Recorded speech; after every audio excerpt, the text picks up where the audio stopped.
यदा यदा हि धर्मस्य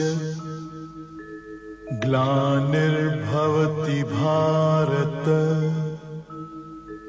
अभ्युत्थानम् अधर्मस्य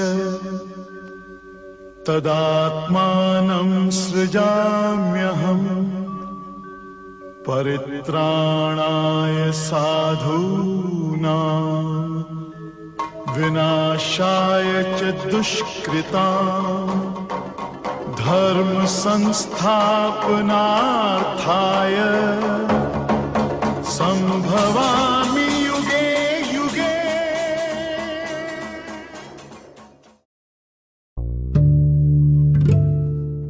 Om Swastiastu. Saudara-saudara umat Hindu yang berbahagia dimanapun Anda semua berada di pagi yang indah ini, topik kita kali ini adalah bersembahyang menurut agama Hindu. Untuk itu di studio telah hadir Sri Sriman Ida Waisnawa Pandita Damodar Panditdas selaku narasumber. Om Swastiastu, Srila Guru Pandita.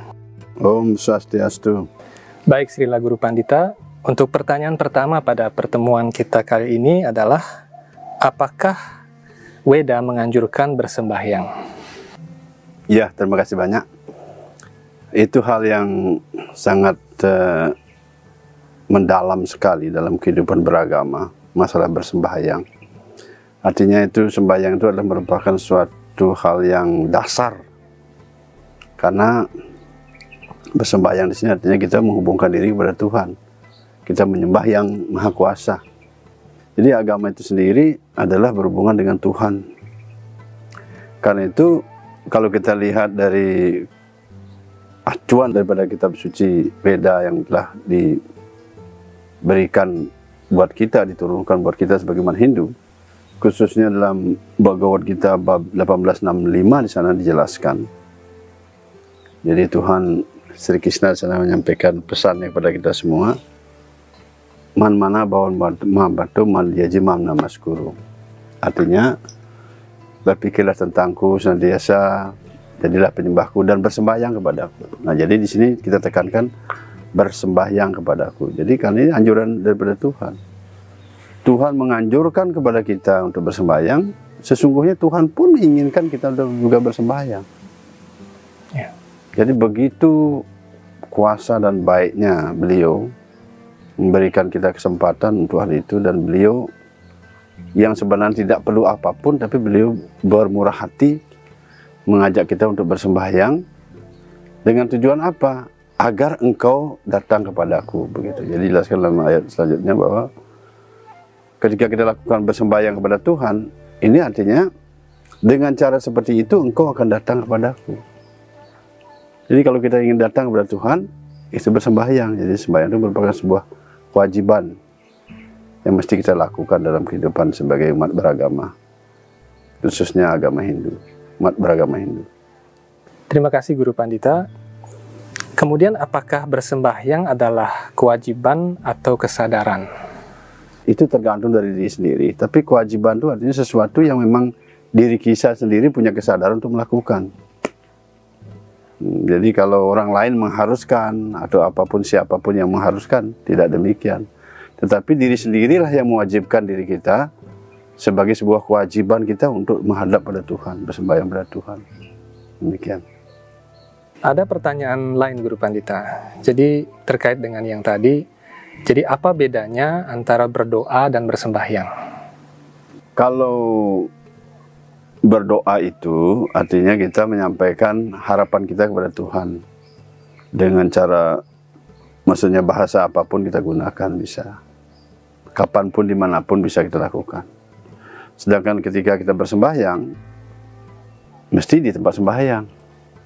Namanya sembahyang di tempat sembahyang karena secara realitasnya walaupun Tuhan ada di mana-mana, tentu Tuhan itu ada di tempat sembahyang. Sama seperti halnya kita menemui seseorang, misalnya kita perlu apa, begitu misalnya bicara tentang bisnis, ketemu di jalan, apa kita bisa stop dia di jalan, Pak tolong mari kita bicara. Oh nanti di rumah sajalah kita bicara yang supaya santai sedikit begitu. Demikian juga kita. Jadi kalau kita bersembahyang, ya tentu di tempat sembahyang. Ya kalau kita Hindu ya tempat sembahyang Hindu. Kemudian kalau berdoa di mana saja kita berdoa, bisa. Dalam hati juga kita ucapkan juga bisa, dan di mana saja berdoa. Dengan bahasa apa saja bisa kita lakukan untuk bersembahyang itu. Demikian. Baik, terima kasih Srila Guru Pandita. Pertanyaan selanjutnya adalah, kemana persembahyangan itu ditujukan dan kepada Tuhan atau leluhur atau para dewa? Kalau kita lihat dari tujuan agama Hindu, kita lihat dari tarik agama Hindu, kita bicara tentang agama Hindu. Jadi kalau kita lihat dari tujuan beragama Hindu itu kan untuk mencapai moksha dan mencapai cinta bakti pada Tuhan. Jadi minimal untuk mencapai moksha pada Tuhan. Mokshartam jagat itu ya. Jadi kan untuk mencapai moksha. Jadi dengan tujuan mencapai moksha itu artinya di sana, di tempat pembebasan, tempat moksha adalah Tuhan berada di sana. Karena itu umat Hindu sesungguhnya sesuai dengan ajaran Weda itu menganjurkan orang bersembahyang kepada Tuhan. Namun pada saat yang sama, ketika kita bersembahyang kepada Tuhan, para dewa, para leluhur, orang-orang suci itu sudah ada bersama Tuhan di sana. Ketika kehadiran Tuhan untuk kita menghadap Tuhan, Tuhan itu kan didampingi oleh kepribadian yang agung di sana. Terlepas ini dewa, kalau dewa seperti Dewa Brahma, Dewa Wisnu, Dewa Siwa itu walaupun dewa bukan kategori dewa seperti dewa-dewa yang ada di surga. Beliau itu dewa dalam arti ketuhanan. Sedangkan dewa di surga, dewa dalam artinya penyembah Tuhan. Begitu.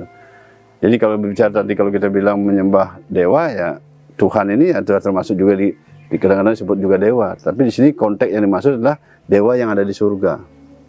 Jadi karena itu ketika kita menyembah para dewa, menyembah Tuhan maksudnya, para dewa, para leluhur itu juga sudah hadir di sana. Sehingga umat Hindu selalu diajarkan selalu menghormati para dewa, para leluhur, orang-orang suci. Selalu kita hormati. Karena itu kalau kita pergi ke tempat-tempat sembahyang, khususnya pura begitu, kita berpikir bahwa di sana ada dewa-dewa tertentu. Padahal di sana Tuhan yang kita puja, para dewanya juga hadir begitu. Karena itu kalau kita seperti di Pura Besar di Bali itu, Pura Besakeh begitu kan, ada pujaan para dewa, Tuhan, para leluhur juga ada begitu. Jadi di sana sudah digabung menjadi satu, yang mana tujuannya adalah untuk memuja Tuhan, Tuhan yang dipuja, yang disembah, pada sama para dewa, para leluhur juga dihormati. Karena di dalam kitab suci Weda juga dijelaskan bahwa kalau kita ingin sekarang meraih karunia Tuhan tanpa menghormati para dewa, juga para leluhur itu Tuhan pun tidak akan puas, tidak terima. Ya, kita lihat dalam kitab suci Bhagavad Gita bab 9 ayat 23, kan dikatakan. Nah, tapi kalau kita menyembah Tuhan dan pada sama kita juga menghormati para leluhur, para dewa semua, dengan cara kita membawa sesajen, persembahan apa seperti kita juga memuja Tuhan, tidak ada masalah. Karena kita paham bahwa tujuan kita mencari Tuhan. Tapi kalau kita misalnya memisahkan, menghususkan seorang dewa begitu, menjadikan pujaan segala-galanya, yang maksud kita mencari Tuhan, di sini dalam Weda dikatakan itu dengan jalan yang keliru. Nah karena itu kalau kita sudah diatur, kalau kita dalam Hindu itu ketika mereka memuja Tuhan sekarang, menyembah Tuhan, para dewa leluhur itu juga sudah dihormati bersama-sama. Pemirsa Sedharma, umat Hindu dimanapun Anda berada, menarik sekali diskusi kita kali ini. Guru Pandita, ada pertanyaan lain, yakni berapa kali umat Hindu seharusnya sembahyang? Ya, kalau aturan yang wajib formalitas begitu, kalau kita bilang ada, kalau bilang tidak juga tidak begitu. Adanya bagaimana? Jadi aturan dari garis perguruan rohani ditetapkan oleh para guru acarya, dan juga secara lembaga juga sudah menganjurkan demikian. Namun dalam Hindu itu kan tidak, istilahnya dikatakan kalau kamu tidak sembahyang kamu berdosa begitu. Jadi kita tidak demikian. Jadi anjuran sembahyang itu sebenarnya kalau kita dalam Hindu itu ya 3 kali sehari. Namun kalaupun orang mau lebih dari 3 kali, itu juga hak masing-masing. Atau kurang lagi dari 3 kali juga hak masing-masing. Itu kesadaran. Jadi kita memiliki kesadaran Sejauh mana kita akan ingin mendekati Tuhan, maka sejauh itu kita akan mendapatkan karunia. Demikian buat kita mengadakan kan. Karena itu di sini sembahyang 3 kali itu adalah dihubungkan dengan kualitas alam semesta itu. Dalam keseharian itu ada kualitas alam yang mempengaruhi kita, yaitu disebut dengan sifat kebaikan, sifat nafsu, sifat kebodohan. Dalam satu hari itu, misalnya dari pagi dini hari begitu sampai matahari terbit begitu, itu disebut dengan sifat kebaikan. Ya, khususnya dari Brahma Muhurta, namanya itu Brahma Muhurta itu jam 4:30, jam 4 itu sudah mulai itu start 4:30 sampai matahari terbit itu disebut sifat kebaikan karena orang bersembahyang pagi begitu. Kadang-kadang ada orang bilang menyongsong matahari terbit begitu. Itu Brahma Muhurta namanya di pagi itu. Sangat baik sekali kita sifat satwam, karena pada sifat satwam ini pun sebenarnya bisa menjauhkan diri kita dengan Tuhan, sehingga kita harus dekat dengan Tuhan. Jadi di bumi ada 3 sifat tadi, satwam kebaikan, nafsu kebodohan, terus satwam rajas tamas itu sebenarnya masih kualitas duniawi. Ya, dengan demikian kita harus angkat untuk bisa mendekati Tuhan itu dengan bersembahyang kepada Tuhan, ingat kepada Tuhan pada saat itu. Kadang-kadang orang misalnya mengucapkan nama Tuhan, berjapa di saat-saat seperti itu, atau bertrisandia, atau apalah yang lain. Kalau kita di Bali kadang-kadang keramat yang sembah, mungkin trisandia. Yang lain dengan mengucapkan nama Tuhan, atau duduk gayatri mantra, mengucapkan gayatri mantra 3 kali sehari pagi. Sedangkan siangnya itu sebut dengan sifat nafsu atau rajas, juga kita mendekatkan diri pada Tuhan. Trisandia ataupun gayatri mantra kita ucapkan 3 pas siang hari, sore hari sampai malam hari itu sebut dengan tamasa guna atau sifat kebodohan. Kan itu kita pun harus mendekatkan diri pada Tuhan. Sehingga ketika kita melewati ketiga kualitas alam itu, kita tetap berada dalam sifat yang lebih tinggi, yaitu sifat ketuhanan, itu sifat rohani, kualitas rohani, begitu. Nah begitu kalau sembahyang. Jadi umumnya 3 kali demikian. Tapi kalau mau lebih juga boleh, tidak diatur seperti itu. Kemudian kurang juga, itu hak setiap orang. Jadi umat itu diberikan suatu keleluasaan kesadaran. Jadi hubungan kita dengan Tuhan itu dibangkitkan kesadarannya dari hati nuraninya. Tidak adalah kita sampai memaksa orang supaya dengan cara apalah begitu caranya. Menganjurkan, nah, terutama orang tua misalnya kita memberikan anjuran pada anak-anaknya. Kemudian bagi mereka yang tinggal di asram-asram, guru kerohaniannya memberikan mereka agar menyadari. Jadi dengan kesadaran itu kan lebih bagus. Begitu. Demikian. Baik, terima kasih Guru Pandita. Apakah sembahyang dapat melebur dosa-dosa? Oh iya. Seperti dalam board kita bab 1865 kan dikatakan di sana. Jadi dengan bersembahyang engkau pasti akan datang kepadaku tanpa gagal. Jadi Tuhan sampai berikan jaminan tanpa gagal, dengan bersembahyang pasti engkau bisa datang kepadaku. Kita bisa datang kepada Tuhan untuk mendekati Tuhan itu artinya dosa-dosa kita sudah dikikis, sudah dibersihkan. Orang tidak akan bisa menghadap Tuhan kalau dia penuh dengan dosa. Karena itu ketika kita akan bersembahyang, otomatis dosa itu akan mulai dibersihkan. Sehingga Tuhan akan semakin mendekat. Demikian. Kita sampai nanti mencapai alam rohani, itu sudah tidak ada dosa. Jangan alam rohani. Ke surga saja, itu sudah dianggap orang tanpa dosa. Sedangkan dunia rohani lebih lagi murni tingkatnya. Demikiannya pasti berikan penyucian dari dosa. Dan satu lagi sebelum kita jeda, Guru Pandita. Kalau umat Hindu tidak sembahyang, apa risikonya menurut kitab suci Weda? Ya tentu kalau konsekuensi yang kita disampaikan begitu, tidaklah secara terang kita menyampaikan kamu akan begini. Tapi itu sesuatu yang alami, sesuatu yang otomatis. Misalnya begini contoh.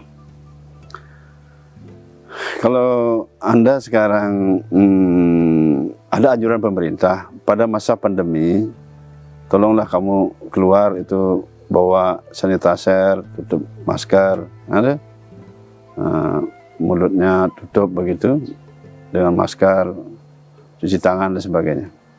Itu anjuran dari pemerintah supaya kita punya kesadaran untuk bisa mengikuti. Nah, seandainya kita tidak menggunakan atau mengikuti aturan seperti itu, pemerintah kan tidak mengatakan kamu akan saya tangkap, akan saya penjarakan, kan pemerintah tidak begitu. Karena risikonya nanti akan sendiri akan menerima. Walaupun pemerintah tidak mengatakan demikian, risikonya akan nanti tidak pakai masker, tidak cuci tangan, dan lain sebagainya. Nanti risikonya kita sendiri akan menerima bahwa kita akan kena pandemi tadi, virus itu. Demikian juga tadi, kalau kita tidak bersembahyang, risikonya ya kita tidak bisa mendekati Tuhan. Dengan proses penyucian ataupun pembersihan dari dosa itu tidak berlangsung, tidak berjalan. Sama aja seperti kita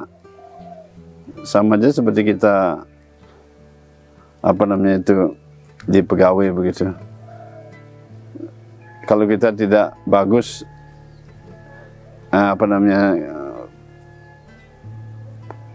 pekerjaan kita ataupun bagaimana kita melakukan tugas itu, kan masalah pangkat segala macam kan terhalang juga di sana. Tapi kan pemerintah tidak memaksakan seperti itu. Kita yang akan demikian juga kita dalam Hindu itu. Kan. Pemirsa Hindu dimanapun Anda berada, sangat menarik sekali diskusi ini. Guru Pandita, dikatakan ada penghormatan kepada leluhur dan para dewa. Tapi ada beberapa yang memuja atau menghormati leluhur dan para dewa tetapi tidak memikirkan Tuhan atau tidak memuja Tuhan. Apakah akan sampai juga kepada Tuhan? Ya, ini harus kita pahami bersama. Sebenarnya itu jangan sampai kita beragama tapi kita tidak paham. Memang dalam Hindu itu tidak ada suatu penegasan orang mau apa saja, dalam artian yang menyembah siapa saja itu hak orang setiap orang. Tapi ketika tujuan kita ingin mencari Tuhan, kita menyembah para dewa dalam arti bukan konteks seperti tadi. Kalau konteks seperti awal saya sampaikan bahwa kalau kita umat Hindu menyembah Tuhan, itu pun kita pada yang sama kita juga mesti menghormati para dewa, para leluhur kita hormati, kan gitu. Anggaplah orang tua kita di rumah kan leluhur kita juga hormat, kan harus baik. Nah, tapi kalau seandainya kita pisahkan sekarang antara Tuhan dan beliau-beliau itu, antara para dewa, itu hasilnya berbeda. Karena itu dalam Bodhita bab 9 ayat 25 kan dijelaskan yanti dewa berata dewa, piti nanti piti rataha. Kan budani yanti budanya ya dimad ya jinopimam. Dikatakan bahwa kalau orang menyembah luhur akan pergi ke leluhur. Kalau menyembah dewa akan pergi ke dewa. Kalau menyembah hantu akan menjadi hantu. Sedangkan menyembahku, kata beliau, Tuhan Sri Krishna sendiri bersabda, jadi akan hidup bersamaku. Kalau misalnya menyembah leluhur, ya ke planet leluhur, pada Pitra Loka. Menyembah dewa, dewa yang mana? Ke planet Dewa Loka. Kalau kita makhluk-makhluk halus kita puja, ya kita masuk ke alam makhluk halus. Nah, kalau kita menyembah Tuhan, dikatakan, kau akan hidup bersamaku, berarti kita akan menyembah Tuhan. Nah, kan itu di sini, kalau kita katakan, oh saya dengan menyembah dewa saja, saya akan sampai pada Tuhan, itu sudah dikatakan tadi, bahwa itu dengan cara yang keliru. Bahwa 923 itu kan dengan cara yang keliru dikatakan. Nah, jadi karena itu, di dalam Hindu, konteks Hindu yang mana saja, baik itu kegiatan Hindu yang mana atau sekte yang mana saja, pasti yang dipuja itu Tuhan. Nah, pada saat sama kita pun menghormati para leluhur, para dewa. Bagaimana kita menghormati itu kan tergantung kita punya cara penghormatan. Seperti kita sekarang menghormati orang tua kita di rumah, nggak begitu? Bagaimana kita menghormati itu masing-masing. Kadang-kadang seperti orang Hindu juga membawa sesajen kepada para dewa, para leluhur sebagai penghormatan. Itu kan tergantung kita sendiri. Itu hak-hak pribadi sifatnya, jadi kita tidak ini, tapi yang pasti mereka pasti paham bahwa mereka akan menyembah Tuhan, menyembah Tuhan, dan Tuhan disembah, dan sama juga kita menghormati para dewa, para leluhur kita. Sebab kalau kita bersembahyang di tempat-tempat suci, itu dari kitab suci juga mengatakan kepribadian-kepribadian agung itu pasti hadir di sana juga. Itu kita hormati. Karena itu kalau kita di ashram khususnya kan, kalau kita sembahyang pasti kita ada penghormatan untuk yang lain. Segala pujian pada semua yang hadir di sini kan begitu. Jadi segala pujian pada semua penyembah yang hadir di sini. Jadinya itu baik yang kelihatan maupun yang tidak kelihatan. Karena para dewa juga akan datang untuk bersembahyang muji Tuhan, para leluhur juga begitu. Bahkan makhluk-makhluk halus pun mungkin datang juga untuk memuji Tuhan kan. Karena kita beri penghormatan. Nah, itu dalam kegiatan satu saya katakan. Bagaimana dengan kegiatan Hindu yang lain juga? Ya mirip sama seperti itu juga. Karena itu siapapun Hindu yang manapun itu tidak terlepas. Seperti badan kita inilah. Ketika kita akan bertemu dengan kepala, tangan, kaki, semua ini kan sudah nyambung jadi satu. Begitu. Demikian juga kita menyembah Tuhan. Gitu. Satu pertanyaan lagi Guru Pandita. Orang bertanya bahwa Hindu punya banyak sekali dewa dan banyak sekali wujud Tuhan seperti itu. Dan juga digambarkan ada dewa-dewa yang mempunyai suami, ada yang mempunyai istri dan sebagainya. Bisakah Guru Pandita menjelaskan ini menurut kitab suci Weda? Nah, inilah keunikan daripada Hindu kan itu. Jadi setiap agama kan jadi kadang-kadang setiap agama itu kan berbeda-beda ya. Kadang-kadang orang berpikir agama itu biasa sama seperti dirinya sendiri. Ini yang keliru kita. Kitab suci sudah menekankan, sudah menjelaskan kamu mau menyembah Tuhan yang mana itu misalnya. Nah, kita ini mau menyembah Tuhan yang mana? Misalnya kita menyembah Tuhan yang berwujud, di sana ada aturannya. Kalau menyembah Tuhan yang berwujud, ada arca, pujaan, kemudian beliau berwujud kepribadian begitu, purusa yaitu laki-laki, kemudian ada pendampingnya, saktinya, kekuatan beliau sendiri. Sebenarnya saktinya itu beliau sendiri juga, itu membagi diri dalam bentuk prakirti atau perdana istilahnya, itu wanita perempuan. Ketika kita menyembah yang berwujud seperti yang berwujud, kita akan bertemu dengan kepribadian begitu sebagai penguasa nanti di alam rohani. Sedangkan kalau kita menyembah tidak berwujud, ya tidak boleh mewujudkan apapun. Ketemu dengan cahaya Tuhan Brahma Jyoti di alam rohani disebut dengan Brahma Jyoti. Nah, karena itu ketika Tuhan berada di alam rohani disebut Vaikunta Loka dengan wujud beliau di sana purusa dan prakriti begitu, laki dan perempuan begitu, beliau pun akan memancar ke seluruh alam semesta ataupun memenuhi alam semesta dalam wujud beliau yang tidak berwujud, itulah Brahman. Gitu. Karena seperti istilahnya begini, presiden ada di Jakarta, beliau sungguhnya ada di seluruh wilayah Indonesia dalam wujud beliau yang berbeda-beda itu.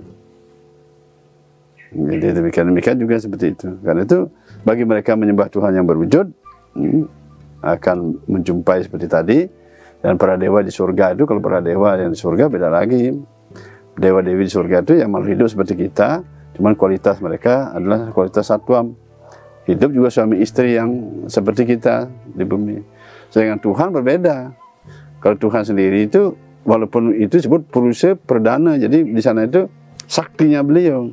Disinilah kita harus bisa memahami tentang masalah agama itu. Jadi karena di sini pahami bersama bahwa agama diturunkan itu agar supaya orang paham bahwa Tuhan itu maha segala-galanya. Yang kedua, supaya kita memahami juga bahwa kita diberikan ajaran sesuai dengan level kita, kekuatan atau kemampuan kita untuk memahami ajaran agama itu. Nah, dengan demikian masing-masing agama itu punya tujuan yang berbeda, cara yang berbeda, tujuannya juga yang berbeda. Mereka mencari Tuhan-Tuhan pun yang berbeda. Walaupun Tuhan itu satu. Dengan rohani itu, Tuhan itu berekspansi menjadi banyak sekali. Beliau satu, tapi beliau berekspansi banyak sekali. Untuk memberikan kesempatan buat kita di tempat-tempat beliau masing-masing itu. Jadi dengan demikian, setiap agama tujuannya berbeda. Jadi karena itu tidak perlu ada satu yang menyalahkan antara satu dengan yang lain. Karena tujuan mereka berbeda-beda. Dan demikian, agama ini akan menuntun kita untuk meyakini ajaran agama dan menyerahkan diri kita kepada Tuhan. Sehingga tujuan sesuai dengan keyakinan kita, sesuai dengan serah dan iman kita itu akan tercapai. Demikian ya. Pemirsa umat Hindu dimanapun Anda berada, semoga apa yang disampaikan oleh narasumber tadi bermanfaat untuk kita semua. Saya bersama kerabat kerja undur diri, dan sampai jumpa di episode selanjutnya. Saya tutup dengan Paramasanti. Om Santi Santi Santi Om. Om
Narayano Yawidam Sarvam Yadbutam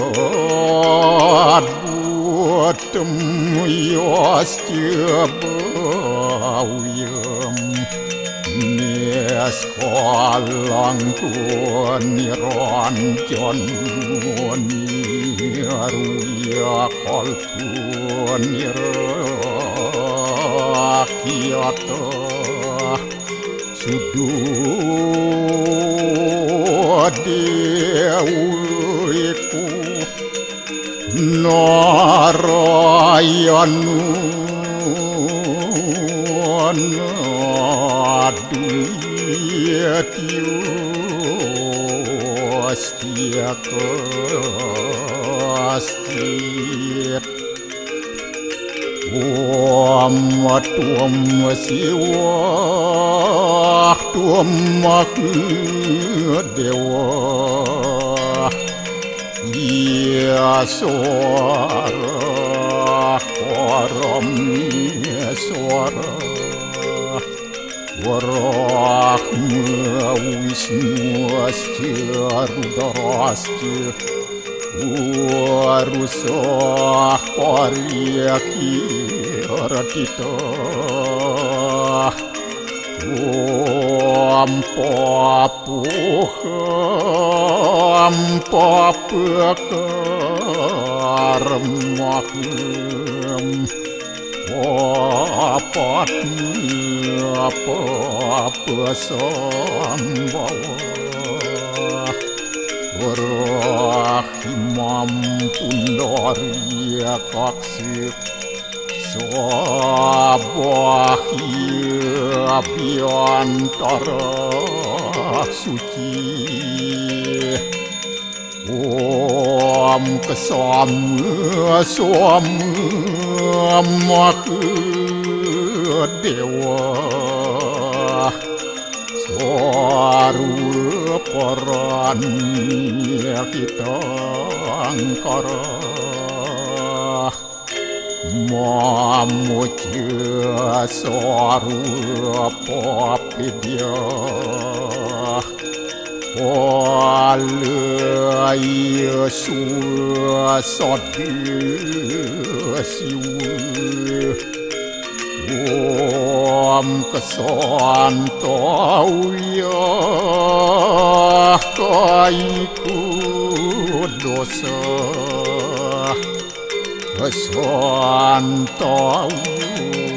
Wajiku Mam